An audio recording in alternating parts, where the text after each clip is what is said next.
గెలిచిన తర్వాత కాంగ్రెస్‌లోకి వచ్చిన 10 మంది ఎమ్మెల్యేలకి సుప్రీంకోర్టు ఒక ఆర్డర్ పాస్ చేసింది. పదవి కాలం అంతా అయిపోయినాక హ్మ్. 3 ఏళ్ళు ఆపుతారా? గెలిచిన తర్వాత అట్లా రాకూడదంటారా ఎమ్మెల్యేలు? స్పీకరు నిర్ణయాన్ని తీసుకోకపోవడం వల్ల చట్టాలుండి కూడా ఏం ఉపయోగం లేకుండా పోయింది. 42% రిజర్వేషన్ దాంట్లోనే మళ్ళీ ఒక 15% ఎంఐఎం వాళ్ళకి అని చెప్పేసి ఒక టాక్ వస్తుంది. కాంగ్రెస్ పార్టీ చేసే అన్ని తిరకాసులు పెట్టడమే కదా, అన్ని ఏది సక్రమంగా జరగనీయదు, జరగకుండా చేస్తుంది. చివరికి వచ్చారకు నీరు గార్చేసి అసలు రిజర్వేషన్ వ్యవస్థనే మొత్తం నిర్వీర్యం చేసేస్తుంది. 42% రిజర్వేషన్లు ఇవ్వకుండా ఎలక్షన్లకి పోకూడదు అని చెప్పేసి నాయకులు గట్టిగా నిల్చున్నారు. ముఖ్యంగా బీసీలను బలిపశువులను చేస్తున్నారు. మీనాక్షి గారు పాదయాత్ర స్టార్ట్ చేశారు. వీళ్ళ ముఖ్య ఉద్దేశం ఏదనుకుంటున్నారు? కాంగ్రెస్ పార్టీ ఏంటిది అని అంటే అది తేలనీయదు, ముడి బడనీయదు, ముగింపు ఉండదు. ఎప్పుడు రావణ కాష్టం లాగా కాలతనే ఉండాలి. 6 గ్యారెంటీలు మొత్తం అమలు చేసేసామంటున్నారు. అసలు బీసీలకు సంబంధించిన ఒక్క వాగ్దానం కూడా అమలు చేయలేదు. ఈ ఎమ్మెల్యేల మీద అటు ఇటు ఏమన్నా సిచ్యువేషన్ ఉంటే బై ఎలక్షన్స్ వచ్చే అవకాశాలు ఏమైనా ఉన్నాయి? ఇంకా రేవంత్ రెడ్డిని తీసేసేయండి అని అటు పార్టీలో కూడా గొడవ అవుతుంది. రేవంత్ రెడ్డిని మార్చేసి కొత్త సీఎం దేవటానికి కూడా అవకాశం ఉంటుంది. బై ఎలక్షన్లు పెద్ద ప్రమాదకరంగా పొంచి ఉన్నాయి. ఆర్థిక పరిస్థితి ఏమైపోయింది? తెలంగాణలో ఇన్కమ్ రావట్లేదంటారా? డబ్బంతా ఉద్యోగస్తులకే కట్టబెట్టే పరిస్థితి ఏర్పడ్డది. మరి ఇలాంటి సిచ్యువేషన్ లో ఈ ఫ్రీ పథకాలు అవసరమని ఈ స్థానిక ఎలక్షన్స్ రాబోతున్నాయి. నెక్స్ట్ గ్రౌండ్ లెవెల్లో బీఆర్ఎస్ సైడ్ ఉంది అనుకోవచ్చా, లేదంటే కాంగ్రెస్ సైడ్ ఉంది అనుకోవచ్చా? కాంగ్రెస్ పార్టీ నేను అనుకుంటా స్థానిక ఎన్నికలలో పోవటానికే భయపడుతుంది. ఈ కాళేశ్వరం ప్రాజెక్టు వల్ల రైతులకి ఏమన్నా ఉపయోగం జరగలేదంటారా? రీసెంట్గా చూసుకుంటే బంజారాహిల్స్లో ఒక టెంపుల్ని పడగొట్టేసి అందులో ఉన్న గుడి విగ్రహాన్ని కూడా తీసుకెళ్ళిపోయారు. ప్రభుత్వం నిర్లక్ష్యము. ఈ ఆర్ఎస్ఎస్ సిద్ధాంతం ఏంటి అసలు? ఈ ఆర్ఎస్ఎస్ సిద్ధాంతము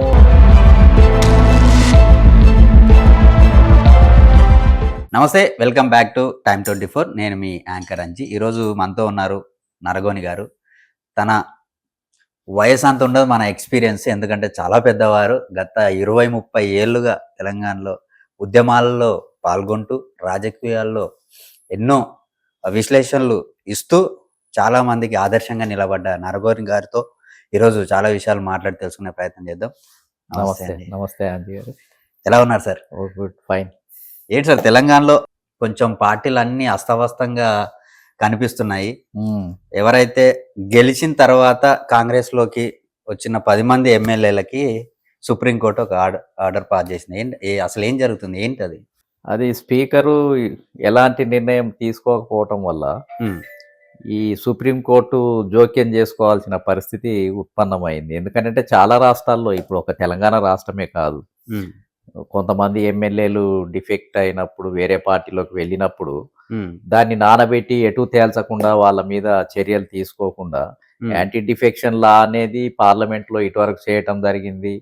ఈ విధంగా ఒక పార్టీ నుంచి ఇంకో పార్టీకి కొనుగోళ్లు అమ్మకాలు కాకుండా ప్రజాస్వామ్యాన్ని కాపాడాలనే ఉద్దేశంతో ఎన్ని చట్టాలు వచ్చినా చివరికి వచ్చారకు ఏదో రకమైన లొసుకులను ఉపయోగించుకొని స్పీకర్లు దాని మీద ఎటు తేల్చకుండా పదవి కాలం అంతా అయిపోయినాక 3 ఏళ్ళు ఆపుతారు. అంటే ఎన్నికలు వచ్చే ముందల 2-3 నెలల ముందు ఏదో చర్య తీసుకుంటారు. తీసుకుంటే దాని వల్ల ఉపయోగం ఏముంది? అంతా దాని వల్ల ఉపయోగం లేదు. ఇక్కడే కాదు, ఇటువరకు ఉత్తరప్రదేశ్ లో కూడా చాలా మంది విషయంలో మరి ఆ విధంగానే జరుగుతున్నాయి. కాబట్టి దీనికి ఖచ్చితంగా ఒక పరిష్కారం అయితే రావాలి. అంటే గెలిచిన తర్వాత అట్లా రాకూడదు అంటారా ఎమ్మెల్యేలు? వస్తే రిజైన్ చేసి రావాలి, లేకపోతే న్యూట్రల్ గా ఉండాలి. కానీ వేరే పార్టీలు ఎమ్మటి వెళ్లకుండా ఉండాలి. లేదు అని అంటే కొన్ని నిబంధనలు ఉన్నాయి. 2/3 ఉన్న దాంట్లో కొంతమంది ఎమ్మెల్యేలు ఇంతమంది మొత్తం వెళ్ళిపోతే అప్పుడు డిఫెక్షన్ కింద రాదు. కానీ ఇప్పుడు వీళ్ళు బీఆర్ఎస్ లో 39 మంది ఉన్నారు. 39 మందిలో 10 మందే వెళ్ళారు. కాబట్టి అది యాంటీ డిఫెక్షన్ కిందకే వస్తుంది. దాని మీద పదే పదే బీఆర్ఎస్ విజ్ఞప్తి చేసి వాళ్ళ మీద చర్యలు తీసుకోండి, రూల్స్ ప్రకారం, యాంటీ డిఫెక్షన్ ప్రకారం అని విజ్ఞప్తి చేసినా పట్టించుకోనటువంటి పరిస్థితి. చివరికి వాళ్ళు కోర్టుకు వెళ్ళటం జరిగింది. గవాయి నేతృత్వంలో ఉన్న ధర్మాసనము స్టడీ చేసి మంచి క్లారిటీ తోటి ఒక నిర్ణయాన్ని ప్రకటించింది. నిజంగా ఇది భారతదేశ చరిత్రలోనే ఒక మంచి నిర్ణయం, చరిత్రాత్మకమైనటువంటిది. అయితే వాళ్ళు ఏందనంటే స్పీకరు అధికారాలలో జోక్యం చేసుకోలేదు. వాళ్ళు అన్నది ఏందనంటే మీ నిర్ణయాన్ని త్వరగా ప్రకటించమని చెప్పింది.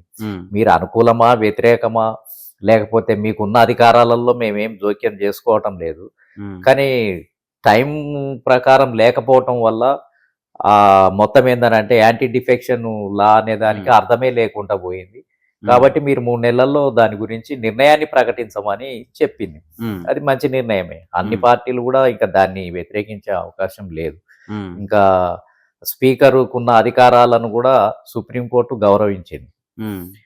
అది ఒక రకంగా మంచి నిర్ణయమే ఇప్పుడున్నటువంటి పరిస్థితుల్లో. ఇక భవిష్యత్తులో ఇది కేవలం తెలంగాణ రాష్ట్రానికి సంబంధించి ఇక్కడ స్పీకర్ కోసమే కాదు, అందులో ఇచ్చినటువంటి తీర్పులో భారతదేశంలో జరిగిన సంఘటనలను కూడా మెన్షన్ చేస్తూ ఇది అందరికీ వర్తించే విధంగా ఆ నిర్ణయం రావటం జరిగింది. పార్టీ మారాలంటే దానికి ఉన్న మెథడ్స్ ను అనుసరించాలి, స్పీకరు త్వరగా నిర్ణయం తీసుకోవాలి. స్పీకరు నిర్ణయాన్ని తీసుకోకపోవటం వల్ల చట్టాలుండి కూడా ఏం ఉపయోగం లేకుండా పోయింది. ఇది భారతదేశంలో ఇది ఒక విచిత్రకరమే.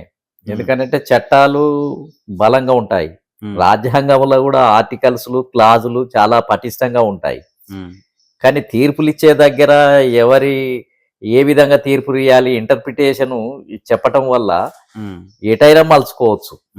అంటే ఆ ఉన్న క్లాజెస్ను, ఆర్టికల్స్ను, రాజ్యాంగాన్ని తమకు అనుకూలంగా డేటాను సృష్టించుకొని తమకు ఇష్టం లేకపోతే అనుకూలంగానైనా ఇవ్వచ్చు, వ్యతిరేకంగా కూడా మళ్ళీ క్రియేట్ చేసుకొని ఇవ్వటానికి ఆస్కారం ఉంది. ఇప్పుడు బీసీల రిజర్వేషన్ కూడా అదే పరిస్థితి.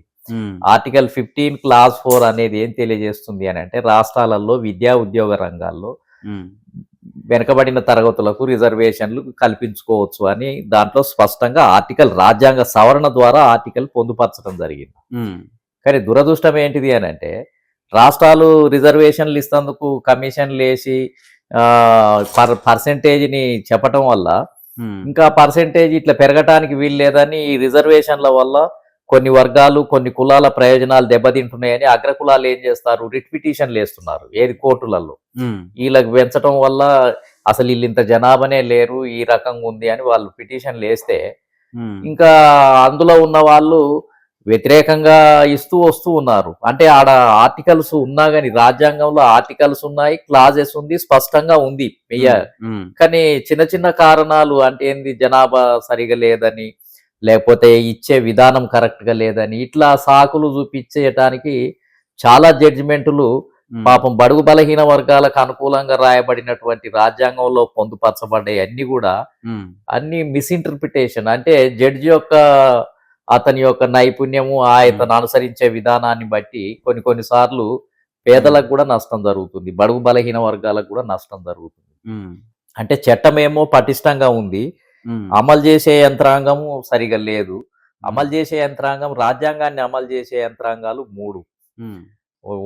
బ్యూరోక్రసీ అమలు చేయాలి, కోర్టులు అమలు చేయాలి, అదే విధంగా రాజకీయ పార్టీలు అమలు చేయాలి. ఈ 3 కూడా ఈ లొసుగులు ఉండి తమ యొక్క ప్రయోజనాలను దృష్టిలో పెట్టుకొని ఎవరికి అనుకూలంగా ఉండాలనో, ఎవరికి వ్యతిరేకంగా ఉండాలనో కొన్నిసార్లు కఠినంగా తీవ్రంగా ఆలోచించటం, కొన్నిసార్లు మెతకతనం అనుసరించడం వల్ల రాజ్యాంగం ఎవరికైతే ఫలాలు అందించాలనో, ఎవరికైతే న్యాయం జరగాలనో కొన్నిసార్లు జరగనటువంటి పరిస్థితి. కాబట్టి రాజ్యాంగ నిర్ణేతలేమో చాలా విశాల హృదయంతో అన్ని వర్గాలకు, అన్ని కులాలకు న్యాయం జరగాలని అందులో పొందుపరిస్తే తీరా అమలుకు వచ్చేటప్పటికి అసలు పేదవాళ్లే ఎక్కువ నష్టపోతున్నారు. బలవంతులు ఏదో రకంగా ప్రభావం చేసే పరిస్థితి కూడా భారతదేశంలో ఉంది. యాంటీ డిఫెక్షన్ అదే, రిజర్వేషన్ల విషయం అదే, ఇంకా చాలా విషయాలు. ఇప్పుడు బడుగు బలహీన వర్గాల హక్కులు, అధికారాలు ఉల్లంఘించినప్పుడు కోర్టుకు పోతారు, పోలీస్ స్టేషన్లకు పోతారు. పోలీస్ స్టేషన్లలో నమోదు చేసుకోవటమే వేరే రకంగా నమోదు చేస్తారు. కోర్టుకు పోయేటప్పటికి అది ఇంకో రకంగా మారుతుంది, జడ్జిమెంట్ వచ్చేటప్పటికి ఇంకో రకంగా మారుతుంది. అడుగడుగున అంత బలహీనునికే నష్టం జరిగే అవకాశాలు ఉన్నాయి. బలవంతులు తొందరగా తప్పించుకుంటున్నారు, స్టేలు తెచ్చుకుంటున్నారు, వాళ్ళు తొందరగా విడుదల అయ్యి వస్తున్నారు. బలహీనులకు బెయిల్ లేవు, జైళ్లలో మగ్గిపోతున్నారు. అసలు వాళ్ళకు కేసు గురించి వాదించే వాళ్ళు కూడా లేరు, అడ్వకేట్ను పెట్టుకోలేనటువంటి పరిస్థితుల్లో ఉన్నారు. భారతదేశంలో చాలా పరిస్థితి ఎట్లా ఉంది అని అంటే పేరుకు మాత్రమే రాజ్యాంగం గొప్పదిగా ఉంటుంది, న్యాయం ఉంటుంది, సమానత్వం ఉంటుంది, జస్టిస్ అని అంటారు, నిరంతరం బడుగు బలహీన వర్గాలు అంటారు, పేదలు అని అంటారు, పేదోళ్ళ కోసమే పుణ్యం అంటారు, మేము పేదోళ్ళ కోసమే పనిచేస్తున్నాం అని అంటారు. ఈ పదాలన్నీ మారుమోగుతుంటాయి. కానీ ప్రయోజనాలన్నీ కొన్ని వర్గాలకే వెళ్తూ ఉంటాయి. కొంతమంది బాగుపడుతుంటారు. వాళ్ళకి ఇబ్బందులు ఉండయి, వాళ్ళకు జైళ్ళు ఉండయి, వాళ్ళకు చట్టాలు ఇబ్బంది లేదు. ఇది భారతదేశంలో జరుగుతుంది. పొలిటికల్ వ్యవస్థలో ఇంకా ఇది ఎక్కువ జరుగుతుంది. 42% రిజర్వేషన్ దాంట్లో ఇచ్చే 42% రిజర్వేషన్ దాంట్లోనే మళ్ళీ ఒక 15% ఎంఐఎం వాళ్ళకి అని చెప్పేసి ఒక టాక్ వస్తుంది. ఏంది, ఎలా చూడొచ్చు దాన్ని? ఇంకా ఇంకా మళ్ళీ దాంట్లో 15% అనేది ఏముంటుంది? ఇంకా ఈ గుండుగుత్తగా ఇచ్చేస్తే వర్గీకరణ చేయదలుచుకుంటే చాలా చేయాలి. 43%లో ఇప్పుడు అందులో బీసీలలో కూడా దీంట్లో జనాభా ఎక్కువగా ఉన్నటువంటి కుల వృత్తులకు సంబంధించినటువంటి కులాలు ఉన్నాయి. యాదవ, గౌడ, పద్మశాలి, ముదిరాజు, మున్నూరు కాపు ఇలాంటి వాళ్లకు ఒక కేటగిరీ చేయాలి. అదేవిధంగా ఎంబీసీ కులాలు ఉన్నాయి. అంటే నాయ బ్రాహ్మణ, కుమ్మరి, కమ్మరి, వడ్రంగి ఇలాంటి కులాలకు కొంత పర్సంటేజ్. యాచక కులాలు ఉన్నాయి, కొన్ని భిక్షాటన చేసే కులాలు ఉన్నాయి. వాళ్ళు గెలవలేరు, అసలే గెలవలేరు, వాళ్ళు పోటీ పడలేరు. కాబట్టి వాళ్ళకు ఒక కేటగిరీ చేయాలి. ముస్లింలకు ఇటువరకు స్థానిక ఎన్నికలలో 4% రాజశేఖర రెడ్డి గారు ఇవ్వటం జరిగింది. మరి ఆ 4% ఇవ్వబోతుందా లేకపోతే ఏం చేయబోతుంది? కాంగ్రెస్ పార్టీ చేసే అన్ని తిరకాసులు పెట్టడమే కదా. అన్ని ఏది సక్రమంగా జరగనీయదు, జరగకుండా చేస్తుంది. చివరికి వచ్చారకు నీరు గార్చేసి అసలు రిజర్వేషన్ వ్యవస్థనే మొత్తం నిర్వీర్యం చేసేస్తుంది. కాంగ్రెస్ పార్టీ చేసేదే మోసపూరితమైంది. మరి 42% రిజర్వేషన్లు ఇవ్వకుండా ఎలక్షన్లకి పోకూడదు అని చెప్పేసి గట్టిగా బయట నాయకులు గట్టిగా నిల్చున్నారు. అవుతుందంటారా? ఇక అది చెప్పలేం మనం. కాంగ్రెస్ పార్టీ ఏదైనా చేయటానికి అవకాశం ఉంది. కాంగ్రెస్ పార్టీ ద్వారా మోసం చేసే అవకాశం ఉంది. న్యాయం అయితే అన్నట్టు చేయదు. అసలు కాంగ్రెస్ పార్టీ అన్ని లిటికేషన్లు, అన్ని పక్కదారులు పట్టించి ఏది చక్కగా చేయకుండా అంతా అది ధనికులకే అనుకూలంగా ఉండి ఆఖరికి వచ్చేటప్పటికి ఎవరో ప్రయోజనం పొందుతారు. కాబట్టి రిజర్వేషన్లకు కూడా అదే జరుగుతుంది. ఇప్పుడు అంతా ఇప్పుడు అన్ని చూస్తున్నారు కదా. 42% రిజర్వేషన్లు మేనిఫెస్టో పెడితే ఢిల్లీకి మొత్తం కంపెనీలు డ్రామా 3 సార్లు, ఇప్పటికే 2 సార్లు 3 సార్లు పోవటం జరిగింది. ఇప్పుడు 2 సార్లు పోయారు, మళ్ళీ ఇప్పుడు 3వసారి ఆగస్టు 11కో ఏదో ఉంది. కాబట్టి అన్ని డ్రామాలే. రాష్ట్రపతికి పంపించమని చెప్పేది ఒక డ్రామా, గవర్నర్ ద్వారా రాష్ట్రపతికి పంపించి ఆమోదం తెలియజేయాలని. మళ్ళీ అది పెడుచుకొట్టేటప్పటికి మళ్ళీ ఇప్పుడు ఆర్డినెన్స్ తీసి మళ్ళీ ఇప్పుడు కొత్త డ్రామా, మళ్ళీ ఆర్డినెన్స్ తోటి మళ్ళీ జీవో జారీ చేయాలనేది. అంటే అన్ని ఒక సమస్య ఎడల చిత్తశుద్ధి లేదు కాంగ్రెస్ పార్టీకి. అసలు సరైనటువంటి న్యాయ నిపుణులు కూడా లేరేమో అని అనిపిస్తుంది. ముఖ్యంగా బీసీలను బలిపశువులను చేస్తున్నారు కాంగ్రెస్ పార్టీ. అయితే ఇప్పుడు మళ్ళీ తెలంగాణ రాష్ట్రంలో మీనాక్షి గారు పాదయాత్ర స్టార్ట్ చేశారు. వీళ్ళ ముఖ్య ఉద్దేశం ఏదనుకుంటున్నారు? మీనాక్షి నటరాజను అసలు ఒక పరిశీలకు రాలా. ఆమె ఢిల్లీ నుంచి వచ్చి పార్టీ వ్యవహారాలు ఎట్లా నడుస్తున్నాయి, గవర్నమెంట్ ఎట్లా నడుస్తుంది, ఇక్కడ విధి విధానాలు ఎట్లా ఉన్నాయి, పార్టీకి సంబంధించినటువంటి విషయాలను ఎప్పటికప్పుడు రిపోర్టు రాహుల్ గాంధీకి పంపించే ఏఐసిసికి పంపించడానికి పరిశీలకురాలుగా వచ్చినటువంటి వ్యక్తి. మరి ఆమె వచ్చి ఆ పనులు చేయకుండా ఇప్పుడు మళ్ళీ ఏదో ఫీల్డ్ మీదకి పోయి ఎంక్వైరీ చేసి ఫీల్డ్ మీద అందరితోటి మాట్లాడి మంచి బాగోగులు, మంచి చెడులు అన్ని తెలుసుకోవటానికి అన్నట్టుగా వస్తూ ఉంది. కానీ మీనాక్షి నటరాజను ఆ పనులన్నీ చేయాల్సింది ఇక్కడ ఉన్నటువంటి పార్టీ నాయకత్వం చేయాలి. పార్టీ అధ్యక్షుడు ఉంటారు, లేకపోతే జాతీయ స్థాయిలో ఉంటారు. వాళ్ళు ఇక్కడ ప్రజలు ఏమనుకుంటున్నారు అనేది వాళ్ళు చూడాలి. కానీ ఈమె ఒక పరిశీలకు రాళ్ళు మాత్రమే. ఇన్ఛార్జ్ అని అంటే కేంద్రంలో ఉన్నటువంటి ఏఐసిసి సంబంధించిన ఇన్ఫర్మేషన్ ఇక్కడ చెప్పటం, ఇక్కడ జరిగిందాన్ని అక్కడ చెప్పటం, సాఫీగా జరగటానికి చూడటం జరుగుతుంది. కాబట్టి అట్లా జరగకుండా అసలు ఈ మీనాక్షి నటరాజన్ వచ్చినప్పుడు ఇంకేముంది, అసలు పెద్ద మార్పులే జరగబోతున్నాయి. ఇంకా అసలు పేదోళ్ళకే అనుకూలంగా నిర్ణయాలు రాబోతున్నాయి. అసలు ఈమె వచ్చినాక ఇటువరకు అనుభవించి ఇటువరకు ఎమ్మెల్యేలు ఒకళ్ళిద్దరే ఎమ్మెల్యేలు మంత్రులుగా ఉండి వాళ్ళే అన్ని అనుభవించారు, మిగతా వాళ్ళకి ఏమీ దక్కలేదు. ఇప్పటి నుంచి కాంగ్రెస్ పార్టీలో న్యాయం జరుగుతుంది, నిజమైన కార్యకర్తలకు న్యాయం జరుగుతుంది, అసలు ఇవన్నీ ఇటువరకు లేవు, ఇంకా ఈమె వచ్చినాక మొత్తం రూపురేఖలే మార్చబోతుంది, ఇంకా ఏమో అద్భుతాలే జరుగుతాయి అన్నట్టుగా చెప్పిండ్రు ఆమె కొత్తలు వచ్చినప్పుడు. మాలాంటి వాళ్ళం మేము ముందే చెప్పాము. అక్కడి నుంచి ఏ పరిశీలకులు వచ్చినా, ఎంత శక్తివంతమైన వచ్చినా వీడికి వచ్చాక నీరు గారిపోతుంది. ఇక్కడున్న తెలంగాణ కాంగ్రెస్ వర్గాల, కాంగ్రెస్ లో ఉన్న రెడ్డి వర్గము, వెలమ వర్గాలు ఎవరైతే ఉన్నారో వాళ్ళు మేనేజ్ చేసుకునే శక్తి ఉంది, మేనేజ్ అయిపోతారు, పోయినాక చల్లబడతారు, మళ్ళీ వాళ్ళదే నడుస్తుంది, ఈమెది ఏముండదు, ఈమె ఇక్కడి నుంచి అక్కడికి పంపించేది ఏముండదు, మార్పులు చేర్పులు ఏముండదు, బడుగు బలహీన వర్గాలకు ఏం అనుకూలత ఉండదు, బీసీలకు ఏముండదు, మహిళలకు ఏముండదు అని మేము ముందే చెప్పాము. దాని తతంగం అంతా మాకు తెలుసు, ఎన్నో సంవత్సరాల నుంచి చూస్తున్నాం. ఇప్పుడు వచ్చినాక ఈ మీనాక్షి నటరాజన్ వచ్చినాక ఏదో జరగబోతుంది అని అంటే అందరు బడుగు బలహీన వర్గాలకు ఏమో వస్తుందని ఊహించారు. ఏం బడుగు బలహీన వర్గాలకు వచ్చింది? ఎస్టీలకు ఏమొచ్చింది, ఎస్సీలకు ఏమొచ్చింది, బీసీలకు ఏమొచ్చింది?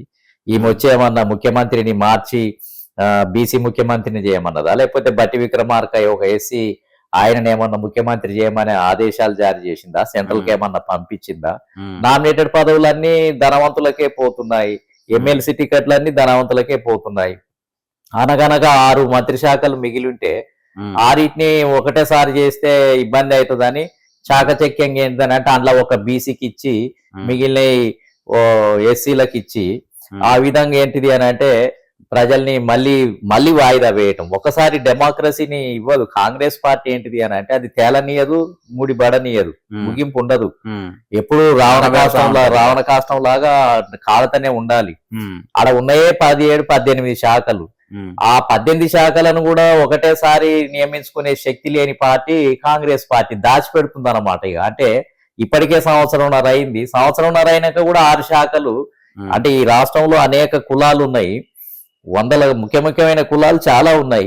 ఆ ముఖ్యమైన కులానికి ఒక్కొక్కటి ఇచ్చుకుంటూ పోయినా దాదాపు 18 కులాలకు దొరకటానికి అవకాశం ఉంది. రిప్రజెంటేషన్ వైడర్ గా ఒక డెమోక్రసీ, ఎక్కువ కులాలకు ప్రాతినిధ్యం ఉంటేనే కదా డెమోక్రసీ. డెమోక్రసీ అని దేని అంటాం మనం?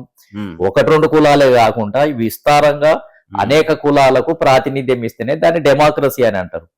కానీ ఉన్న శాఖలన్నీ 2-3 కులాలకే, ఒక రెడ్డి వర్గానికే 5-6 శాఖలు ఇచ్చేసి మిగిలిన వాళ్ళకు ఒక 2-3 ఇచ్చేసి అన్ని మళ్ళా ముఖ్యమంత్రి దగ్గర మిగిలిన అన్ని అట్టి పెట్టుకుంటే ఇంకా డెమోక్రసీ ఎక్కడ ఉంది? అంటే కాంగ్రెస్ పార్టీనే డెమోక్రసీ గొంతు తీసుకున్నారు. ఈమె చూస్తూ ఎలా ఊరుకుంటున్నారు? ఏం చేస్తుంది? ఈమె అప్పుడే ఈమె వచ్చిన కొత్తలనే అప్పుడే ఒక ఆర్గ్యుమెంట్ తెచ్చారు. ఏమని? ఈమె వచ్చి ఇక్కడ మా మీద ఏంటిది పెత్తనం చేసేది అంటే ఈమెకి ఏం సంబంధం? ఈ రాష్ట్రంలో వచ్చి అబ్జర్వర్ గా ఉండాలి, ఏమన్నా చిన్నవి ఉంటే అక్కడ పంపాలి, గాని ఈమె మా మీద పెత్తనం చేయడానికి వచ్చిందా అని అప్పుడే మొదలు పెట్టారు. ఈమె వచ్చి హాట్ ఊట్ అని ఏదో చేయపోయేటప్పటికి చల్లబడిపోయింది. ఆ తర్వాత మౌనం అయిపోయింది. ఇక మౌనం అయిపోయి వీళ్ళను మార్చడానికి బదులుగా ఇక ప్రజలలోకి పోతానని ఒక కొత్త కార్యక్రమం పెట్టుకొని, ఆమెకు సంబంధం లేని విషయం ఈమె ఏం చేస్తుంది? ఇక్కడ ప్రజలలోకి వెళ్లి ఒపీనియన్ సేకరించి ఏమి ఇక్కడ ఏమన్నా ఎమ్మెల్యేగా పోటీ చేస్తుందా, ఎంపీగా తెలంగాణ కాదు కదా. ఆమె మధ్యప్రదేశ్ కు సంబంధించిన వ్యక్తి. ఇక్కడ ఆమె ప్రజలలోకి పోయి ఏమన్నా లీడర్ అయ్యి చేయటం వల్ల ఏం ఉపయోగం ఉంది? వాళ్ళను ఇక్కడ ఉన్న వాళ్ళను పనిచేపియాలి, పరిశీలకురాలంటే పనిచేపియాలి. కానీ ఆమె ఏందనంటే తన బాధ్యతలను విస్మరించి రాహుల్ గాంధీకి ఇక్కడ బీసీలది జనాభా తీశారు. ఈమె ఏం చేయాలి? బీసీల జనాభా తగ్గిపోయింది, వాళ్ళంతా ఆగ్రహంతో ఉన్నారు, బీసీల జనాభా ఇటువరకు ఎక్కువ ఉండే, అలా తగ్గింది, వ్యతిరేకత ఉంది అని ఒక రిపోర్ట్ పంపించాలి. ఆ పంపించలేదు. దానికి సంబంధించి అగ్రకులాల జనాభా పెరిగింది, అది పెరగటానికే వీల్లేదు, ఇట్లా తప్పుడుగా వచ్చింది, ఇక్కడ బీసీలు అంతా వ్యతిరేకిస్తున్నారు, ఇది తప్పులు తడక అని అంటున్నారు, మన మీద ఈ అపవాదు వచ్చింది, ఎమ్మెల్యే టికెట్లన్నీ మనం ఒకటే వర్గానికి ఇచ్చిందని ఇక్కడ తెలంగాణలో ఒక చర్చ జరుగుతుంది. రెడ్డి వర్గమే ఎక్కువ షేరు, ఎక్కువ వాటాను తీసుకొని అనుభవిస్తుందని ఇక్కడ ప్రజలందరూ అనుకుంటున్నారు. కాబట్టి దీన్ని మనం ఎట్లయినా సరిచేయాలి అని రాయాలి. ఇవన్నీ మంత్రివర్గంలో కూడా మంచి శాఖలు బీసీలకు ఇయ్యలేదు, అన్ని పశు సంవర్ధక శాఖ, శిశు సంక్షేమ శాఖ, సాంఘిక సంక్షేమ శాఖ, గిరిజన శాఖలే ఇచ్చినాము. కాబట్టి బహుజనులలో వ్యతిరేకత ఉంది. ఆ విధంగా కాకుండా కొన్ని ముఖ్యమైన శాఖలు కూడా ఇస్తే బాగుండేదని ఈమె ఇవన్నీ అంశాలు రాస్తే అప్పుడు బ్యాలెన్స్ అవుతుంది. బ్యాలెన్స్ అయ్యి పార్టీకి అన్ని వర్గాలు కూడా అండదండగా ఉండటానికి వీలైతుంది. ఈ అన్ని రాయకుండా ఆమె ఒటిగానే వచ్చి ఏదో పార్టీ నిర్మాణము, వ్యవహారము, ఫీల్డ్ పోయి ఓటర్స్ ను కలిసి ప్రజలను కలిసి ఈమె ఏమి మార్పు చేస్తది? ఈ పని చేయాల్సింది పిసిసి అధ్యక్షుడు, ఈ పని చేయాల్సింది ఇక్కడ ఉన్న కాంగ్రెస్ నాయకులు, మంత్రులు, వీళ్ళు చేయాలి. వాళ్ళు చేసే పనిని ఈమె చేయటం ఏంది? ఎవరి వాళ్ళు చేయాలి. ఈమె వచ్చి పరిశీలకురాలు. ఏంటిది అని అంటే ప్రభుత్వ విధి విధానాలు ఎట్లున్నాయి, పార్టీ ఎట్లా ఉంది, పార్టీ మీద ప్రజల అభిప్రాయం ఎట్లా ఉంది, ఎట్లా విమర్శలు వస్తున్నాయి, ఇవి జాబితాలు తయారు చేయాలి. అవన్నీ ఏమీ లేవు. కాబట్టి నేననేది ఏందనంటే అసలు వాటిని వదిలిపెట్టి కాంగ్రెస్ ఎవరి కంట్రోల్లో ఉండదు. అసలు రాహుల్ గాంధీకి చెప్పినాటికి ఇక్కడ విలువ ఉండదు, ప్రియాంక గాంధీ చెప్పినాటికి ఇక్కడ విలువ ఉండదు. వింటారు, వదిలేస్తారు, వీళ్ళు చేయదలుచుకుందే చేస్తారు. కాబట్టి ఈ దీంట్లో ఏది బాధ్యత లేదు. అసలు వాళ్ళు ఇచ్చిన మేనిఫెస్టోలో అమలు చేయరు. 6 గ్యారెంటీలు మొత్తం అమలు చేసేసాం అంటున్నారు. 6 గ్యారెంటీలు అన్ని లూప్ హోల్సే, అన్ని ఏది చక్కగా లేవు. అవి మొత్తం రైతు బంధువు కూడా లేదు సరిగా, రుణమాఫీ కూడా సక్రమంగా లేవు. కొంతమందికి చేసిర్రు, కొంతమందికి చేయలేదనే అపవాదం ఉంది. బీసీలో అయితే బీసీలకు ఇచ్చిన మేనిఫెస్టోలో ఆ 42% పట్టుకొని మొత్తం ఢిల్లీకి తెలంగాణకు తిరుగుతా పోతున్నారు. అసలు బీసీలకు సంబంధించిన ఒక్క వాగ్దానం కూడా అమలు చేయలేదు. ఇచ్చిన ఎన్ని 400 ఏమి ఇచ్చిందన్నారు అందులో వాగ్దానాలు. అసలు బీసీ సప్లాన్ లేదు, బీసీలకు ఉదయపూర్ డిక్లరేషన్ లేదు, మంత్రివర్గంలో స్థానం లేదు, నామినేట్ పరిధిలో స్థానం లేదు. ఎస్సీలకు బట్టి విక్రమార్క సీనియర్, ఆయన పాదయాత్ర చేసిండు, ఆయనకు ముఖ్యమంత్రి అని అన్నారు. ముఖ్యమంత్రి 2 ఏళ్ళు అయినాక మార్చి ఇస్తాము అనేది లేదు, ఏది లేదు. బడుగు బలహీన వర్గాలకు సంబంధించి ఏమి లేవు. ఉన్నదల్లా ఏదో కొన్నిటి మీద ఆధారపడి అవే నడిపిస్తూ ఇంకా బీఆర్ఎస్ ను తిట్టటము, బీజేపీని తిట్టటము, ఢిల్లీ పోయి కేంద్ర ప్రభుత్వాన్ని తిట్టటము, ఈడ అన్ని తప్పులు చేస్తూ ప్రజా వ్యతిరేక విధానాలు చేస్తూ ఇతర పార్టీల మీద పడి అబద్ధాలు చెప్తూ దుష్ప్రచారం చేస్తూ వాళ్ళని ఏందనంటే నిర్వీర్యం చేసే ప్రక్రియ చేస్తుంది. ఇది ఎంతో కాలం ఉండదు. కాబట్టి ఇవన్నీ ప్రజలకు అర్థమైపోతుంది. దాచిపెడితే దాగేది ఏమి లేదు నా ఉద్దేశంలో. ఈ ఎమ్మెల్యేల మీద అటు ఇటు ఏమైనా సిచ్యువేషన్ ఉంటే బై ఎలక్షన్స్ వచ్చే అవకాశాలు ఏమైనా ఉన్నాయా? వచ్చిన 10 అంటే ఇప్పుడు సుప్రీంకోర్టు ఇచ్చిన తీర్పుతోటి వచ్చే అవకాశం కూడా లేకపోలేదు. కాంగ్రెస్ పార్టీకి ఇది ఇప్పుడు డిఫెక్ట్ అయినటువంటి వాళ్లకు పార్టీ ఫిరాయింపుల చట్టం కింద జరిగే అవకాశం ఉంది. కాకపోతే ఇప్పుడు వాళ్ళు ఏంటంటే మేము చేరలేదు ఏ పార్టీలో అదే అని మళ్ళీ ఇప్పుడు స్పీకర్ ద్వారా చెప్పించుకునే అవకాశం ఉంది. ఎందుకనంటే మేము ఊరికనే పోయి ఏదో సంక్షేమ కార్యక్రమాలు జరుగుతుంటే అక్కడ నిలబడ్డాం కానీ కాంగ్రెస్ పార్టీ తోటి మేము ఏం చేరలేదు అని మళ్ళీ వీళ్ళు ఏమన్నా చెప్పితే దాన్ని స్పీకర్ కూడా మా దాంట్లో ఏం చేరలేదు, ఇంట్లో కాంగ్రెస్ లో ఏం చేరలేదు అని మళ్ళీ ఏదో చెప్పి మొత్తానికైతే తీర్పు అయితే తొందరగా వచ్చే అవకాశం ఉంది. కానీ ఏదో రకంగా వాళ్ళు బతికిపోయే అవకాశం కూడా ఉంది. చట్టాలు చాలా వేగ్గా వెసులుబాటుతోటి ఉన్నాయి అన్ని. ఇంట్లో మళ్ళీ బీఆర్ఎస్ లకు వస్తారా మరి? బీఆర్ఎస్ లకు రారు కానీ న్యూట్రల్ గా అట్నే ఉంటూ కాంగ్రెస్ లో పోకుండా ఇళ్లకు రాకుండా ఇక వాళ్ళు అట్లా ఆడ నిలబడి అట్లే కాలం గడుపుతూ ఇంకో 3 సంవత్సరాలు అయితే అయిపోతుంది. కాలం గడుపుతూ బయటపడతారు. ఈ డిఫెక్షన్ లా నుంచి తప్పించుకోవడానికి ప్రయత్నం చేస్తారు. ఒకవేళ 5-10 ఎమ్మెల్యేలు కనుక అందులో 1-2 దొరికితే దానం నాగేందర్ లాంటి దొరికే అవకాశం ఉంటుంది. ఎందుకంటే ఆయన ఎంపీగా కూడా ఏదో పోటీ చేసినట్టున్నాడు. ఎందుకంటే బీఫామ్ ఇచ్చిన పరిస్థితి ఉంది. బీఫామ్ తీసుకున్నాడు అని అంటే అది పార్టీ కింద స్పష్టంగా తేలుతుంది. అది ఆల్రెడీ బీఫామ్ తీసుకున్నాడు అంటే కాంగ్రెస్ పార్టీలో చేరితేనే కదా బీఫామ్ ఇచ్చేది. దానికి మరి సమాధానం ఏం చెప్పుకుంటారో తెలియదు. అట్లా ఒకళ్ళిద్దరికి కొద్దిగా కఠినంగా ఉన్నాయి. కొంతమంది లోపలికి మరి డీప్ గా వెళ్ళిపోయినటువంటి ఎమ్మెల్యేలకు దెబ్బపడే అవకాశం కూడా ఉంది. కానీ చట్టాలలో లొసుకులు, ఆర్గ్యుమెంట్లు ఇవన్నీ ఉంటాయి కాబట్టి తప్పించుకునేదే 90% తప్పించుకోవడానికే ప్రయత్నం చేస్తారు. ఇక ఏదో అతి చివరగా ఉంటే అది జరగరాంది జరగవచ్చు. ఒకవేళ అలాంటిది జరిగితే కాంగ్రెస్ పార్టీకి అగ్ని పరీక్ష. బై ఎలక్షన్లు వచ్చినాయనంటే కాంగ్రెస్ పార్టీ మీద వ్యతిరేకత ఉంది. ఈ సమయంలో బీఆర్ఎస్ 1-2 సీట్లు గెలిచినాయి అనుకో, కాంగ్రెస్ పార్టీ పరువు పోతుంది. ఇక ప్రభుత్వం మీద వ్యతిరేకత పెరిగింది, ఇంకా రేవంత్ రెడ్డిని తీసేసేయండి అని అటు పార్టీలో కూడా గొడవ అవుతుంది. రేవంత్ రెడ్డిని మార్చేసి కొత్త సీఎం తేవటానికి కూడా అవకాశం ఉంటది. బై ఎలక్షన్లు పెద్ద ప్రమాదకరంగా పొంచి ఉన్నాయి. ఎందుకనంటే ఇప్పుడు జూబిలీ హిల్స్ ఓడిపోయినా ఇప్పుడు ఇప్పుడు బై ఎలక్షన్ ఉంది కదా, అది ఓడిపోయినా గానీ ఇంకా రేవంత్ రెడ్డిని మార్చండి అనేది కాంగ్రెస్ పార్టీలో ఇక వాళ్ళ గొంతులు లేస్తాయి. కోమటిరెడ్డి వెంకటరెడ్డి గారిది, ఉత్తమ్ కుమార్ రెడ్డి ఇప్పటిదాకా జర మౌనంగా ఉన్నారు. ఈ జూబ్లీ హిల్స్ ఎలక్షన్ ఎప్పుడైతే అవుతుందో, ఒకవేళ వేరే బీజేపీ లేకపోతే బీఆర్ఎస్ గెలిస్తే ఇంకా కాంగ్రెస్ పార్టీలో అలజడి మొదలైపోయి ఇంకా ఢిల్లీ ప్రయాణాలు మొదలైతాయి. అయిపోయి కాంగ్రెస్ పార్టీకి ఇంకా అది గడ్డుకాలమే.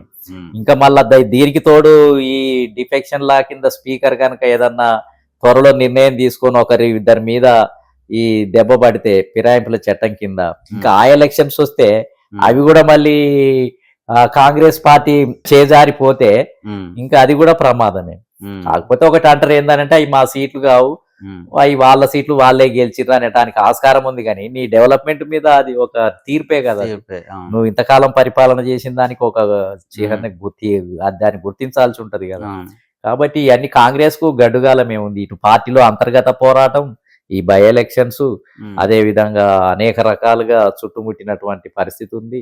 బడ్జెట్ లేదు, ఇవన్నీ మేనిఫెస్టోలో ఉన్న ఏది అమలు చేసే పరిస్థితి లేదు, పిల్లలకు స్కాలర్షిప్లు ఇచ్చే పరిస్థితి లేదు, అదే విధంగా ఫీజు రియంబర్స్మెంట్ లేదు, కనీస అవసరాలు లేవు. ఇటు రైతులకు మళ్ళీ చూస్తున్నాం కానీ మళ్ళీ ఒక రైతు బంధు వస్తుంది, మళ్ళా దాన్ని క్లియర్ చేయడానికి ఇవన్నీ అడుగడుగున పెద్ద పోరాటాలే. ఆర్థిక పరిస్థితి ఏమైపోయింది తెలంగాణలో? ఇన్కమ్ రావట్లేదు అంటారా? అంటే సంక్షేమ కార్యక్రమాలు ఎక్కువైపోయినాయి, వచ్చే ఆదాయము తక్కువ ఉంది. ఈ సంక్షేమ కార్యక్రమాలు దీనికి తోడుగా ఏంటిది అని అంటే అప్పులు తీసుకొని వచ్చి వడ్డీలకు కట్టడమే ఎక్కువైపోయింది. వచ్చిన జీతం అంతా రాష్ట్ర ఖజానాలో 80% ఉద్యోగుల జీతభత్యాలకే పెరిగిపోయినాయి. జీతభత్యాలకు కట్టినాక అందులో ఏమన్నా మిగిలితే కదా మిగతా డెవలప్మెంట్ యాక్టివిటీస్ చేయడానికి. ఈ ఉద్యోగులకు ఒక్కొక్కలకు లక్షల జీతాలు పెట్టేసి వేరియేషన్స్ ఉన్నాయి. ఉన్న వాళ్ళకేమో తక్కువ ఉన్నాయి, ఉన్న వాళ్ళకేమో బాగా ఉన్నాయి. 2 లక్షలు 2.5 లక్షల దాకా ఉన్నాయి. లేని వాళ్ళకేమో 30-40 వేలే ఉన్నాయి. అంతరాలు ఉన్నాయి. ఉన్నవాడేమో బాగా కాజేస్తున్నాడు. డబ్బంతా ఉద్యోగస్తులకే కట్టబెట్టే పరిస్థితి ఏర్పడ్డది. మరి ఇలాంటి సిచ్యువేషన్ లో ఈ ప్రీ పథకాలు అవసరమా? ఎందుకని వీళ్ళు ఇట్లా హామీలు ఇచ్చి? అంటే ప్రజలు ఎన్నికలలో గెలవాలి అని అంటే ఉచిత పథకాల ఆశ చూస్తేనే ఓట్లు వేస్తారు. అప్పు అవుతుంది అనేది అది ఎవరు ఆలోచిస్తలేరు. ఇక అప్పు అయినా వీళ్ళు కట్టేది జేబులకి వెళ్ళి కట్టేది లేదు కదా. క్రమక్రమంగా అప్పులు తెచ్చి మళ్ళా తర్వాత జిఎస్టీ పెరిగింది, లిక్కర్ ద్వారా కొంత ఆదాయం వస్తుంది, లిక్కర్ ద్వారా ఆదాయం పెంచుకొని దీన్ని కవర్ చేయాలనేది ఒక ఆరాటం. జిఎస్టీ కూడా ఈ మధ్యన కొంత కేంద్రం నుంచి వచ్చే ఆదాయం పెరిగింది, జిఎస్టీ వసూళ్లు కూడా పెరిగినాయి. అవి రెండే రక్షిస్తున్నాయి ఇప్పుడు రాష్ట్ర బడ్జెట్ ను. ఇంతో అంతో కవర్ చేసి ఆ వడ్డీలు కడతందుకు లేకపోతే చిన్న చిన్న పథకాలు చేయడానికి అదే రక్షిస్తున్నాయి.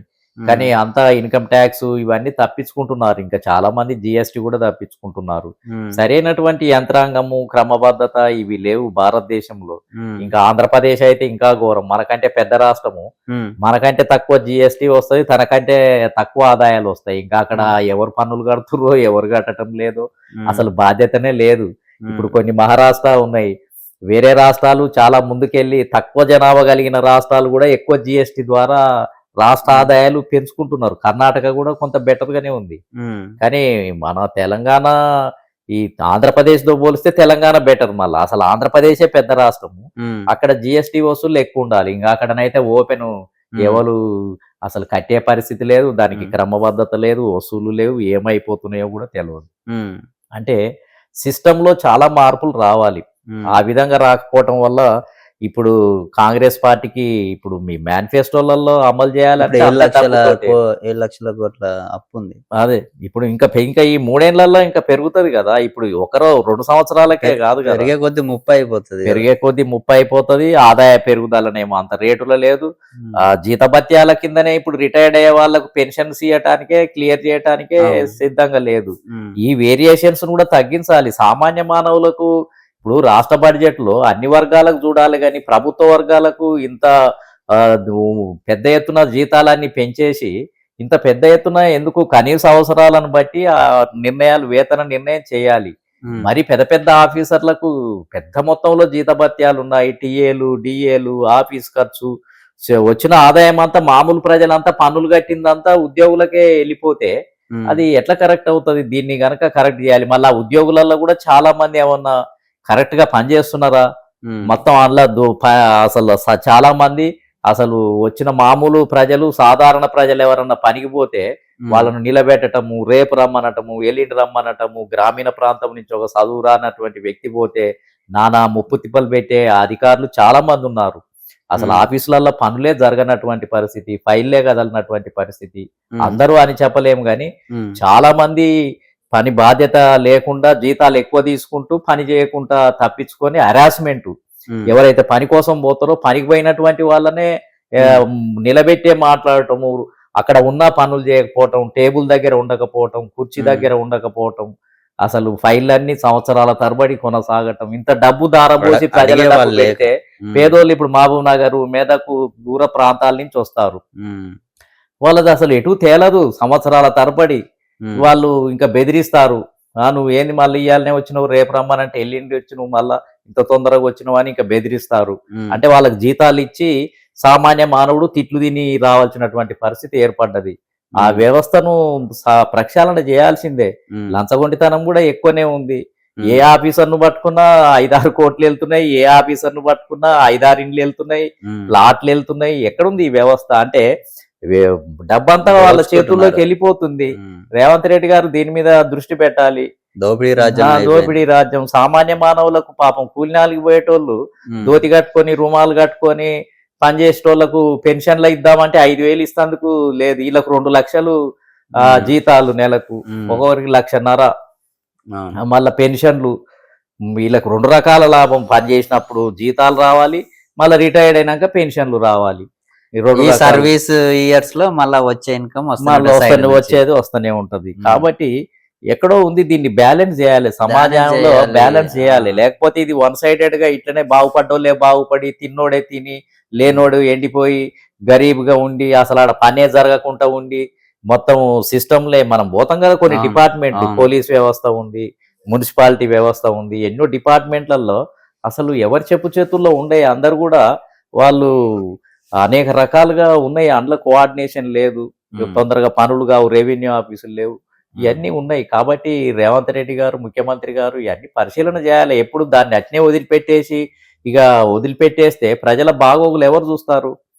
కాబట్టి చాలా చేంజెస్ రావాలి ప్రజలలో.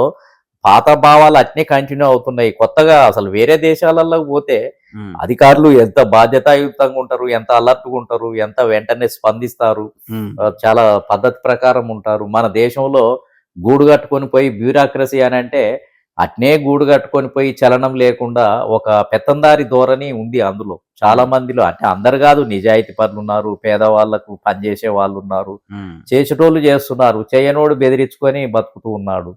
కాబట్టి అందులో రిజర్వేషన్ సిస్టము అమలవునటువంటి పరిస్థితి. ఈ ఉద్యోగస్తులలో కూడా ఎస్సీ ఎస్టీలు బీసీల పాత్ర చాలా తక్కువ.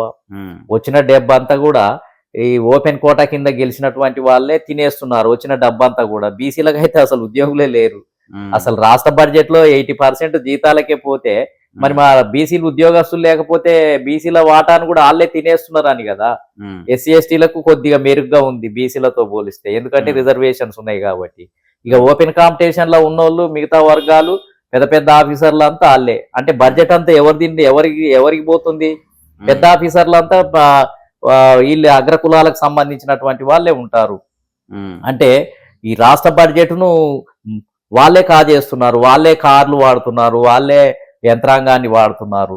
ఇటు బీసీ సమాజం అంతా కూలినాలు చేసుకొని, ఊర్లలో పనులు చేసుకొని, కుల వృత్తులు చేసుకొని, బయట గ్లోబలైజేషన్ వల్ల వచ్చిన కరెంటు పని, నల్లాల పని, లేకపోతే ఫ్లోరింగ్, లేకపోతే ఇటుకల పని, ఇవన్నీ చేసుకొని బతుకుతున్నారు బీసీలు. గవర్నమెంట్ బడ్జెట్ బీసీలకు ఎక్కడొస్తుంది? అసలు బీసీలకు గవర్నమెంట్ బడ్జెట్ నుంచి వీళ్ళకి వచ్చేదే లేదు.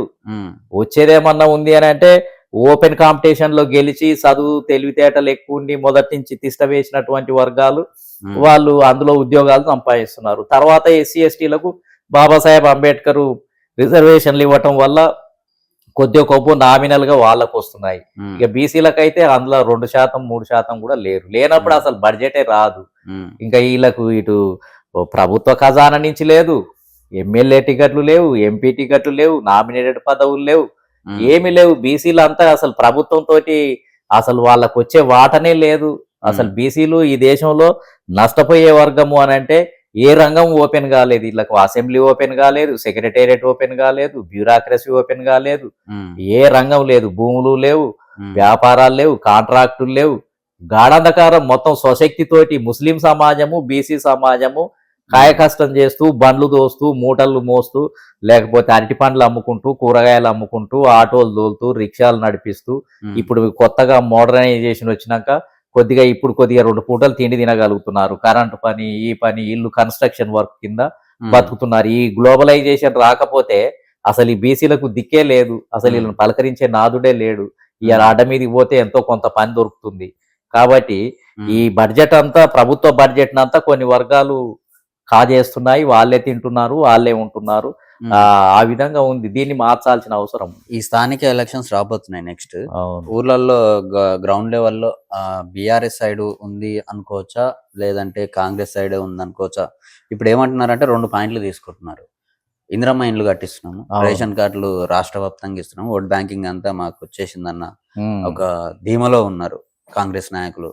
వాస్తవానికి గ్రౌండ్ లెవెల్లో అదే ఉందంటారా, లేకుంటే వ్యతిరేకత కూడా ఉందంటారా? అసలు యాక్చువల్గా చెప్పాలి అని అంటే గ్రామీణ ఈ స్థానిక ఎన్నికలలో పార్టీ ప్రభావం తక్కువే. ఊర్లలో ఉన్న పోలరైజేషన్, ఒక గ్రామంలో ఉన్న క్యాస్ట్ పోలరైజేషన్, పోటీ చేసే అభ్యర్థి గట్టి వ్యక్తి అయితే ఆ వ్యక్తుల మీద, ఆ గ్రామీణ ప్రాంతంలో ఉన్న క్యాస్ట్ పోలరైజేషన్, వాటి మీద ఎక్కువ ఆధారపడుతుంది. పార్టీది కూడా మూడోదిగా ఉంటది. కాబట్టి కాంగ్రెస్ పార్టీ నేను అనుకుంటా స్థానిక ఎన్నికలలో పోవటానికే భయపడుతుంది. ఎందుకంటే ఇప్పుడు వాతావరణం బాగలేదు. అందుకనే ఏదో తిరకాసు పెట్టి వాయిదా వేసుకుంటా పోవాలి. కొద్దిగా ఈలోపే బడ్జెట్ ఏమైనా పెంచి కొన్ని మేనిఫెస్టోలో ఉన్నాయి అమలు చేసి కొంత కంట్రోల్ తెచ్చుకున్నాక ఎలక్షన్స్కి పోవాలి. ఇప్పుడైతే మరి ప్రమాదకరమైన పరిస్థితి ఉంది అని కాంగ్రెస్ పార్టీ ఇప్పుడు పోవటానికి కూడా ఇంట్రెస్ట్ లేదు. పైకి ఊరికనే చెప్తుంది. కాకపోతే ఏంటంటే కేంద్రం నుంచి వచ్చే నిధులు ఆగిపోయినాయి. ఆ నిధులు ఉంటే కొంత ఉపయోగం ఉంటదని అనుకుంటుంది. కానీ కాంగ్రెస్ కున్న రాజకీయ పరిస్థితి ఏంటిది అని అంటే అనుకూల వాతావరణం లేదు. కాబట్టి ఇప్పుడున్న పరిస్థితుల్లో కాంగ్రెస్ పార్టీ ఒక్కటే గెలుస్తందుకు అవకాశాలు లేవు. బీఆర్ఎస్ కూడా గెలిచే అవకాశం ఉంది. కొన్ని పాకెట్లలో బీఆర్ఎస్ కూడా కొన్ని జిల్లాల్లో బాగా బలంగా ఉంది. బీజేపీ కూడా ఈ మధ్యన ఎంపీ ఎలక్షన్లలో బాగా పుంజుకుంది. కాబట్టి కాంగ్రెస్ కూడా కొన్ని పాకెట్లలో బలంగా ఉంది. మల్టిపుల్ గా అంటే మిశ్రమ ఫలితాలే వచ్చే అవకాశాలు ఉంటాయి. స్థానికం కాబట్టి వన్ సైడెడ్ గా అసెంబ్లీ, పార్లమెంట్ లో పోలరైజేషన్ క్లియర్ గా ఉన్నట్టుగా ఉండదు. అది రకరకాల ఫ్యాక్టర్స్ దానికి కారణం అవుతాయి. కాంగ్రెస్ పార్టీకి ఇప్పుడున్న పరిస్థితి స్థానిక ఎన్నికలలో అంత ఉపయోగకరమైనది కావు. కాకపోతే బీఆర్ఎస్ ఏమో సమస్యలను ఎదుర్కొంటుంది. బీఆర్ఎస్ ఈ కాంగ్రెస్ మీద ఉన్న వ్యతిరేకతను కుప్పనుకోవటానికి, కూడగట్టుకోవటానికి ప్రయత్నం చేస్తుంది. మరి అది ఎంతవరకు సక్సెస్ అవుతుంది, ప్రజలు నమ్ముతారా అనేది ఇప్పటి వరకు మనకి ఎన్నికలు జరగలే ఎక్కడ. ఎలక్షన్స్ అసెంబ్లీ ఎన్నికలు అయినాక పార్లమెంట్ ఎలక్షన్లు వస్తే, లోక్సభ ఎన్నికలు వస్తే బీజేపీ స్వింగులకు వెళ్ళిపోయింది. 32-33% ఓటు బ్యాంక్ వచ్చేసింది. ఏది లోక్సభ ఎన్నికలలో. బీఆర్ఎస్ ది 32-33 నుంచి 15-16 తగ్గిపోయింది అనుకుంటున్నాను. మొత్తం తగ్గిపోయింది. లోక్సభ ఎన్నికలలో బీఆర్ఎస్ కుప్పగూలిపోయింది. అసెంబ్లీ ఎన్నికలలో 39 సీట్లు గెలిచింది. మొత్తం ఇప్పుడు తగ్గిపోయింది. కాబట్టి మళ్ళీ ఇప్పుడు ఈ మధ్య కాలంలో జరిగిన వాతావరణంలో బీఆర్ఎస్ పరిస్థితి ఏంటిది అనేది ఇప్పుడు ఎలక్షన్ జరిగితే తెలిసిపోతుంది మనకు. బీజేపీ మెల్లమెల్లగా పుంజుకొస్తుంది, అది చూస్తున్నాం. ఎంపీ సీట్లు కావచ్చు, ఎమ్మెల్యే సీట్లు కావచ్చు, 16 వచ్చినాయి. అవి ఒక 8, ఇవి ఒక 8. కార్పొరేటర్స్ కూడా అక్కడక్కడ బాగానే గెలిచారు లాస్ట్ టైం. ఇప్పుడు మళ్ళీ నెక్స్ట్ జిహెచ్ఎంసీ రాబోతున్నాయి. ఊర్లలో కూడా గ్రామ స్థాయిలో కార్యకర్తలు ఉన్నారు ఇప్పటి వరకు బీజేపీ సైడ్ నుంచి. సో అది వచ్చే అవకాశాలు ఏమైనా ఉన్నాయా? ఒకవేళ లేదు, ఈ బీఆర్ఎస్ కాంగ్రెస్ గవర్నమెంట్ లాగానే మంచిగా పుంజుకోవాలి, ప్రతి గ్రామం నుంచి రావాలంటే ఎలాంటి పనులు చేస్తే బీజేపీ కొంచెం పైకి రావచ్చు? బీజేపీకి అంత పరిస్థితి ఉంటుందని నేను అనుకోను. బీజేపీ ఈ తెలంగాణ రాష్ట్రంలో పుంజుకొని మళ్ళీ బలోపేతం అవుతుంది అనే దానికి నమ్మకం లేదు. బీజేపీ మీద అభిమానం పెరగాలి అని అంటే బీజేపీకి తెలంగాణ రాష్ట్రంలో ఇది సెక్యులర్ రాష్ట్రం. ఇది ఇక్కడ ముస్లిం సమాజము, క్రిస్టియన్ సమాజము, బీసీలు, ఎస్సీలు కొద్దిగా ప్రోగ్రెసివ్ గా కమ్యూనిస్టు దృక్పథంతో ఉన్న వాళ్ళ ఈ మల్టీ సిస్టమ్ ఉంటది. కాబట్టి బీజేపీ లోక్సభ ఎన్నికలను అయితే సీట్లను పెంచుకోగలిగింది, బాగానే ముందుకు వచ్చింది. కానీ ఇప్పుడు స్థానిక ఎన్నికలలో అక్కడ లోక్సభ ఎన్నికలలో వచ్చిన పరిస్థితి ఉండకపోవచ్చు. క్రిటికల్ గానే ఉండే అవకాశం ఉంది. మరి ఏపీలో బీజేపీ, తెలుగుదేశం, జనసేన ఈ 3 కుంభకాయి గెలిచిపోయినాయి. 3 కుమ్మక్ అంటే సనాతన 3 ధర్మం ఒకటి ముందలు పెట్టుకున్నారు. మతం అంటే సనాతన ధర్మం అనేది తర్వాత వచ్చింది. ఉమ్, ముందే ఈ 3 బలమైన శక్తులే కదా. ఇప్పుడు పవన్ కళ్యాణ్ అని అంటే కాపులు బలమైన ఆంధ్రాలో బీజేపీ అంటే అసలు అడ్రస్ లేకున్నది ఒకప్పుడు. ఒకప్పుడు లేదు. ఉమ్, కానీ చంద్రబాబు నాయుడు బీజేపీని కలుపుక రావటంలో తర్వాత పవన్ కళ్యాణ్ కలుపుక రావటంలో సఫలీకృతం అయిపోయింది. ఉమ్, కాబట్టి ఇప్పుడు మూడు ఫోర్సులు కూడా బలమైంది. 3 ఫోర్సులు కూడా ఎందుకు బలమైనవి అని అంటే తెలుగుదేశం పార్టీ బలమైంది, ఉమ్, ఇంకా బీజేపీ సెంట్రల్ లో ఉంది కాబట్టి ఉమ్. మోడీ ఇమేజ్ నడుస్తుంది, బలమైంది. ఇక కాపు ఓట్ బెల్ట్ బ్యాంకింగ్ కొంచెం తక్కువనే ఉంది. ఈ రెండింటితో పోలిస్తే తక్కువే గానీ తెలంగాణలో ఎక్కువ. ప్రధానమంత్రి మంచి ఇమేజ్ కలిగిన అనేది వస్తది. అది ఆ. ఖచ్చితంగా కొంత ఫ్యాక్టర్ ఉంటది. ఉమ్, అందులో లోక్సభ అసెంబ్లీ రెండొక్కసారి జరిగినాయి అక్కడ. ఉమ్, కాబట్టి లోక్సభలో ఎప్పుడైతే అసెంబ్లీకి యాడ్ అయినాయో మోడీ ఇమేజ్ యాడ్ అయింది. యాడ్ కావటం వల్లనే థంపింగ్ మెజార్టీ వచ్చింది. పవన్ కళ్యాణ్ కూడా కాపు బెల్ట్ చాలా గొప్పది, ఎక్కువ ఓటు బ్యాంక్ ఉంది. ఉమ్, 3 బలమైన శిబిరాలుగా మారిపోవటం వల్ల ఉమ్, జగన్ తట్టుకోలేకపోయాడు. జగన్ ఏంటిది అని అంటే ఎంతసేపు నేను ఒక్కనే పోటీ చేసి గెలుస్తా, నేను సింహము,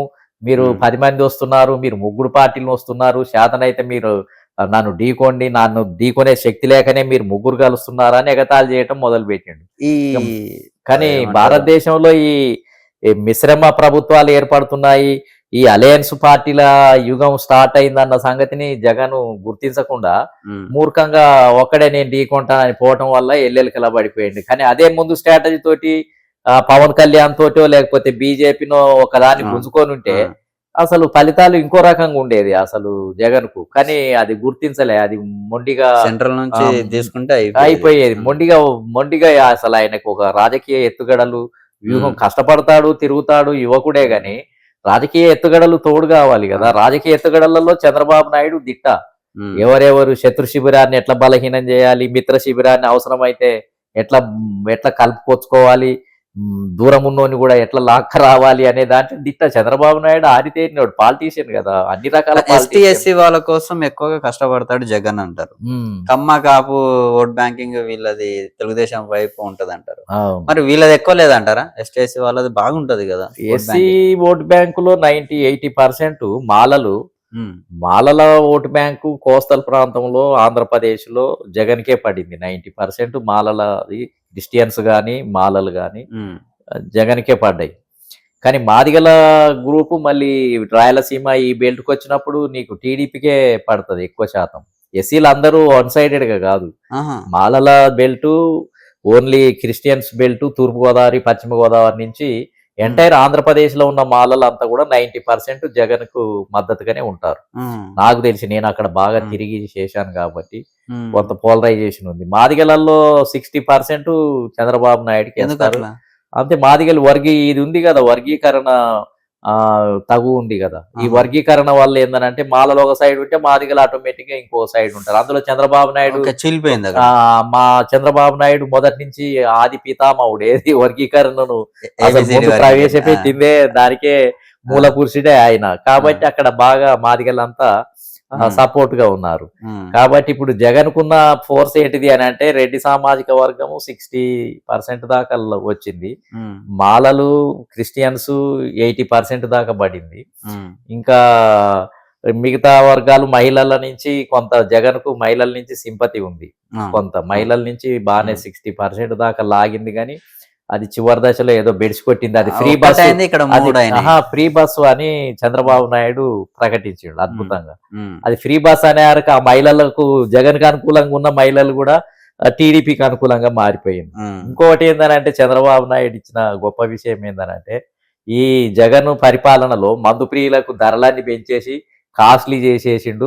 అసలు ఉన్న డబ్బంతా దానికే ఖర్చు పెడుతురు, నేను వస్తే తక్కువ చేస్తా అన్నట్టుగా ఒక స్టేట్మెంట్ ఇచ్చేసిండు. ఆ, ఇచ్చేసరికి ఇది పెద్ద ప్రభావం కదా. ఆ, అది చాలా, అది ఇప్పటి వరకు ఆ ఫ్యాక్టర్ ని ఎవరన్నా గుర్తించిరో లేదో కానీ నాకు తెలిసి అసలు అదే పెద్ద ఎత్తున దీనికి బూస్టింగ్ ఇచ్చింది. ఏది టీడీపీ నాయకత్వంలో ఉన్న కూటమికి అసలు ఈ మందుది ఇచ్చిన డైలాగ్ ఏదైతే ఒక మాట అన్నాడో అది మొత్తం సమూలంగా మార్చేసేసింది. వీళ్ళందరికీ కోపం ఉంది జగన్ విషయంలో, ఈ మందు విషయంలో. కాబట్టి అది బాగా దెబ్బ కొట్టింది. మహిళల ఫ్రీ బస్సు ఈ మందు లిక్కర్ ఉమ్, ధర ఉమ్, ఈ రెండు అత్యధికంగా మెజార్టీ రావడానికి ఉపయోగపడింది. ఇక మిగిలిన అంశాలు అంటే సాధారణంగానే ఉంటాయి కాబట్టి ఆంధ్రప్రదేశ్లో ఉమ్. ఇప్పుడు అదే కదా ఇప్పుడు ఆడంతా అరెస్టుల పర్వం జరుగుతుంది.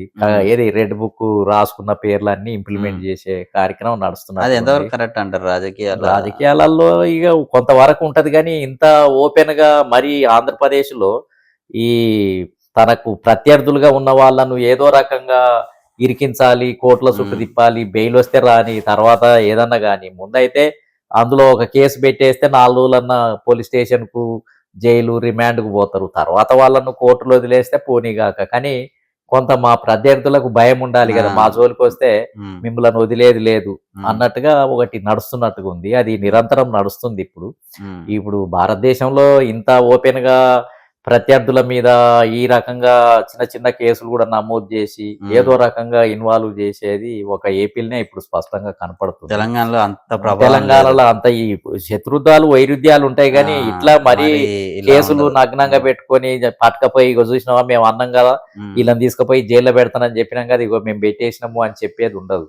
అది ఏదో బలమైన కేసు ఉన్న కాడ అట్లా కొంచెం అట్లా అనుకుంటే ఇప్పుడు ఫోన్ ట్యాపింగ్ కేసు ఇక్కడ బలంగానే ఉంది కానీ దాని విషయంలో ఇక్కడ చర్యలు లేవు. కాళేశ్వరం కేసులు బలంగా ఉన్నాయి, ఆ విషయంలో చర్యలు తీసుకోవడానికి ఇక్కడ బలంగా లేవు. అంటే బలంగా కేసులు ఉన్న కాడనే రేవంత్ రెడ్డి సర్కారు తీసుకోలేకపోతున్నాడు, జైలుకు పంపించలేకపోయిండు, ఇప్పటి వరకు అరెస్టులే చేయలేదు. ఆడనేమో బలమైన కేసులు లేవు, అందాద సూచన ప్రాయంగా అనుమానం ఉన్నటి వాటిని తీసి చేసి అక్కడ జైలు పంపిస్తున్నారు, కేసులు నమోదు అవుతున్నాయి, బెయిల్ రిమాండ్లకు పోతున్నారు. అక్కడ ఒకటి భిన్నంగా నడుస్తుంది. ఈడనేమో అన్ని భూమి దందాలు ఆ దందాలు మొత్తం ధనికుల పరిపాలన ఇవన్నీ ఓపెన్ గా ఉన్నాయి బలమైనవి అని. కానీ ఇక్కడ అసలు ఇంతవరకు అరెస్టులే లేవు. ఇది భిన్నంగా ఉంది. ఈ కాళేశ్వరం ప్రాజెక్టు వల్ల రైతులకు ఏమన్నా ఉపయోగం జరగలేదంటారా? కాళేశ్వరం ప్రాజెక్టు వల్ల ఇక కట్టిండ్రు, కాకపోతే అది కాస్ట్లీ ప్రాజెక్టు, దాంట్లో ముడుపులు ఉంటే ఉండవచ్చు, అవన్నీ తేలాల్సిన అవసరం అయితే ఉంది. సరే కట్టినాక ఇప్పుడు కాంగ్రెస్ ప్రభుత్వము కాళేశ్వరం విషయంలో అనుసరించే విధానం అయితే తప్పు. నా ఉద్దేశంలో ఏంటంటే కాళేశ్వరం కట్టిండ్రు, ఇక అది ఖరీదైందే, కానీ కట్టినాక దాన్ని ఎట్లా ఉపయోగించుకోవాలనేది అది కట్టింది ఎవరి డబ్బుతోటి? ప్రజల డబ్బుతోటే. కాబట్టి అదేం కేసీఆర్, హరీష్ రావు, కేటీఆర్ తోటి కట్టించిన డబ్బు కాదు, వాళ్ళ సొంత డబ్బు కాదు. కానీ ఆ కట్టిన దాన్ని యూటిలైజ్ చేసుకోవాలి, ఏ పద్ధతుల్లో ఉపయోగించుకోవాలి అనేది అయితే ప్రభుత్వం వినియోగించుకోవాలి.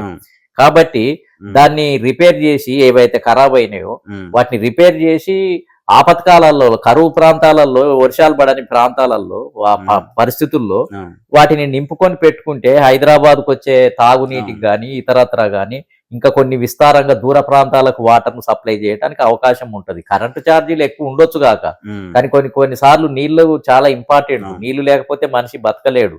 కరెంట్ అంటే ఏదో రకంగా కొనుక్కుంటాము, ఈ రోజు అనేక రకాల ఎనర్జీ వస్తుంది, ఇప్పుడు సూర్యరశ్మి నుంచి కూడా లభిస్తుంది. కాబట్టి నేను అనేది ఏంటంటే కరెంటుది కాస్ట్లీ అని దాన్ని పక్కన పెట్టేసి పెట్టడం అనేది 1,00,000 కోట్లు 96,000 కోట్ల డబ్బును ఇంకా అది కేసీఆర్ మీద కోపంతో దాన్ని పక్కన పడేస్తే ఆ డబ్బంతా వృధానే కదా. కాబట్టి దాన్ని వాడుకోవాలి. ఇప్పుడు వాడుకొని దాన్ని ఏ పద్ధతుల్లో వాడతాం అనేది ఎప్పటికప్పుడు రిపేర్ చేసి, అది ప్రజల సొమ్ము, దాన్ని ఎడల కాలువలకు నీళ్ళు ఇవ్వకుండా, దాంట్లకు నీళ్లు రాకుండా, ఎత్తిపోయకుండా అవన్నీ చేయటం వల్ల అక్కడ ప్రజానీకం కరీంనగర్, ఆ శివారు, వరంగల్ ఆ ప్రాంతాల వాళ్ళు, దూర ప్రాంతాల ప్రజలంతా కూడా రివోల్ట్ అవుతున్నారు నీళ్లు లేవు అని. ఇప్పుడు అనవసరంగా అందులో ఆ డబ్బంతా వృధానే కదా. మంచికో చెడ్డకో చేసిండ్రు, అది కట్టేసినాక దాన్ని ఎట్లా ఏ పద్ధతుల్లో ఉపయోగించుకోవాలి, అది మా ప్రభుత్వం, అది ప్రభుత్వానిదే, మేము దాని వల్ల ఇగో ఈ రకంగా మేము ప్రజలకు మేలు చేయబోతున్నాము అని ప్రకటనలు చేయాలి. కానీ ఇది పనికిరాదు, దీన్ని పక్కకు పడేసిండ్రు, ఇక కేసీఆర్ ని తిట్టడానికే దాన్ని ఉపయోగించుకోవటం అనేది అది బెడిచి కొడుతుంది ప్రజలలో. వచ్చే ఎలక్షన్లలో నేను అనుకుంటా కరీంనగర్, వరంగల్ ఆ ప్రాంతాలన్నీ అక్కడి ప్రజలకు నీళ్లు అందుతడం లేదు. ఇప్పుడు చాలా ప్రాంతాలకు నేను పోయాను కదా, కాబట్టి అక్కడ ప్రజలంతా వ్యతిరేకంగా ఉన్నారు. కేసీఆర్ ఉన్నప్పుడే మాకు నీళ్లు అందినాయి, పంటలు బాగా పండినాయి అనేది అక్కడ మొదలైంది. వీళ్ళు ఏం చేస్తున్నారు, అది ఇంకింత శిథిలం అయిపోయి, ఇంకింత అది మూలకు పడిపోయి, ఆ ఇంజన్లన్నీ, ఆ మోటార్లన్నీ ఖరాబ్ అయి తుప్పు పట్టిపోవాలని వీళ్ళు చూస్తున్నారు. కానీ అది నష్టం కదా. అంటే రాష్ట్ర ప్రభుత్వం యొక్క డబ్బును వీళ్ళు వృధా చేయటానికి మొత్తం వీళ్ళు ప్రయత్నం చేస్తున్నట్టు కదా. వీళ్ళు బాధ్యులు కదా. మంచికో చెడ్డకో కట్టిండ్రు, అది కట్టాల్సింది లేకుండే కట్టిండ్రు. కట్టిన దాన్ని అయితే ఏదో మేరకు ఉపయోగించుకొని ఏ మేరకు ఉపయోగించుకున్నా ఉపయోగమే కదా.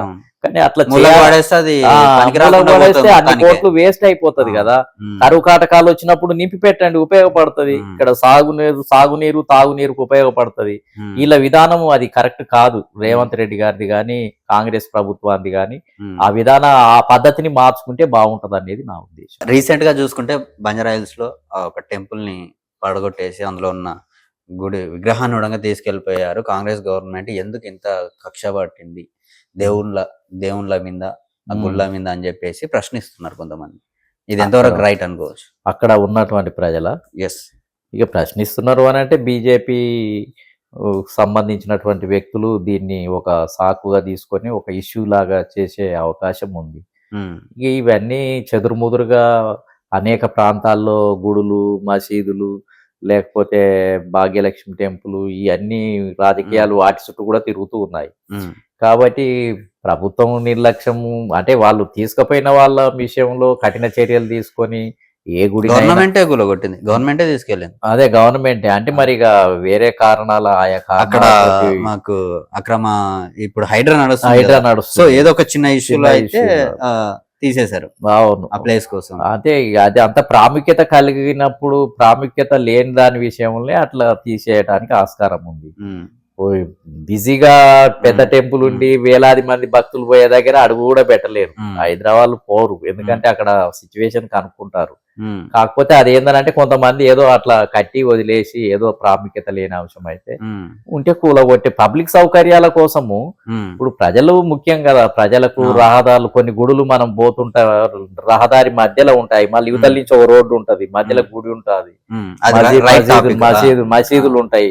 అవన్నీ సిటీలో ఎక్కడ పోయినా మనకు రోడ్డు ఇక మసీదుని తీసేయలేక మసీదు పక్క మట్టి ఇంకో రోడ్డు వేస్తారు, వేసిపోతారు. గుడులు నేను ఇప్పుడు ఉప్పలకు పోతుంటే ఒక గుడి పొడుగ్గా కట్టి ఉంది, మొత్తం యువతల నుంచే మళ్ళీ పెద్దగా చేశారు. ఆ గుడి అట్నే ఉంది, రోడ్డు మీదనే ఉంది. అది కానీ రహదారికి కొంచెం పబ్లిక్ కావచ్చు, ఆ డెవలప్మెంట్ దానికి కావచ్చు కొంచెం అడ్డంకే కదా. ఎందుకని అలాంటి ప్లేస్ నుంచి ఇది భారతదేశము ఏందనంటే సున్నితమైన దేశం, ప్రజలు సున్నితమైన వాళ్ళు, ముస్లిం సమాజం కూడా సున్నితమైన వాళ్ళే.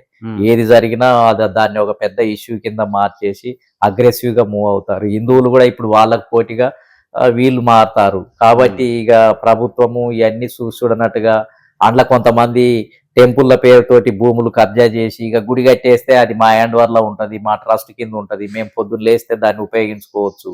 ఇక దీన్ని ఆసరాగా తీసుకొని గుడిలో శాతం పెంచుతూ పోతున్నారు. ఎక్కడ ఏ ఖాళీ ప్లేస్ ఉన్నా మొట్టమొదలు తీసుకుపోయి ఒక గుడిని అక్కడ నిర్మాణం చేసినట్టు చేసి తర్వాత చిన్నది వేస్తారు, ముందు చిన్నది పెడతారు. ఇక స్ప్రెడ్ అవుతా పోతుంటది, సంవత్సరాలు పెరుగుతా ఉంటే దాని విస్తీర్ణం పెరుగుతా పోతుంటది.